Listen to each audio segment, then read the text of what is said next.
জুৰীয়া শব্দৰ সংজ্ঞা চাই লওঁ। জুৰীয়া শব্দ 6 প্ৰকাৰ। অনুৰূপ শব্দ, অনুকাৰ শব্দ। জুৰীয়া শব্দ কাক বোলে?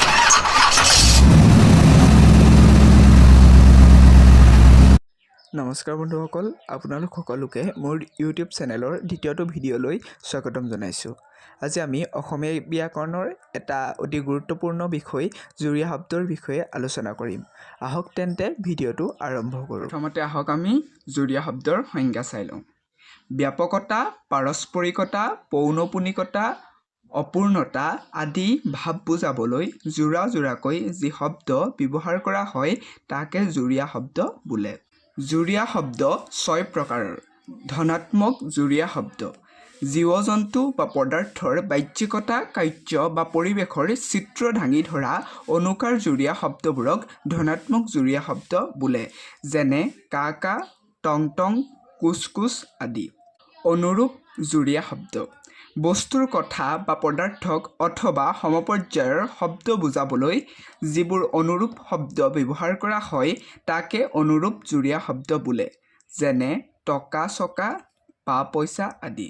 এতিয়া আমি ইয়াত পৰা অনুৰূপ শব্দ আৰু অনুকাৰ শব্দ কাক বোলে তাক চাই লওঁ আহক। অনুৰূপ শব্দ একে সমপৰ্যায়ৰ বস্তু বা কথা বুজাবলৈ কেতিয়াবা একোটা শব্দৰ আগত আৰু পিছত প্ৰায় তেনেধৰণৰ শব্দ ব্যৱহাৰ কৰা হয়, তেনেবোৰক অনুৰূপ শব্দ বোলে, যেনে মাছ তাছ, ঘৰ চৰ, টকা চকা আদি। অনুকাৰ শব্দ জীৱ-জন্তুৰ মাত আৰু বিশিষ্ট ধ্বনি অনুসৰি যি অনুকৰণত শব্দ ব্যৱহাৰ হয় তাকে অনুকাৰ শব্দ বোলে, যেনে কা কা, টং টং। সমাসবদ্ধ জুৰীয়া শব্দ দ্বন্দ্ব আৰু বহুব্ৰীহি সমাসৰ জোৰ জোৰকৈ থকা শব্দৰ ক্ষেত্ৰত সমাসবদ্ধ জুৰীয়া শব্দ হয়, অৰ্থাৎ এই শব্দবোৰকে সমাসবদ্ধ জুৰীয়া শব্দ বোলে, যেনে কাঁহী বাতি, ঢাৰি পাতি আদি।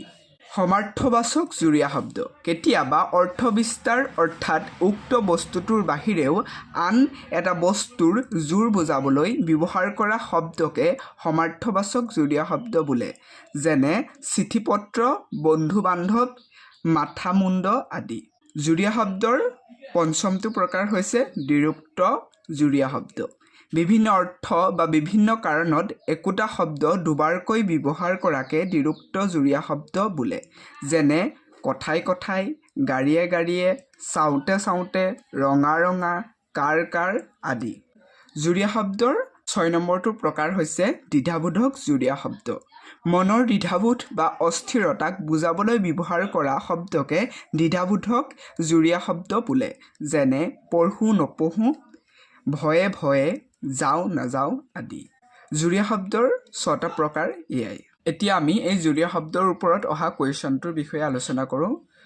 পৰীক্ষাত আহে যে জুৰীয়া শব্দ কাক বোলে, ই কেই প্ৰকাৰে সাধিত হয় আৰু প্ৰকাৰকেইটা কি কি? আৰু ইয়াত মাৰ্কছ আহে 1 + 3 = 4 মাৰ্কছ, আৰু এই জুৰীয়া শব্দৰ কাৰণে 4 মাৰ্কছ অহা দেখা যায়। আজিৰ ভিডিঅ'ত ইমানেই আছিল, ধন্যবাদ।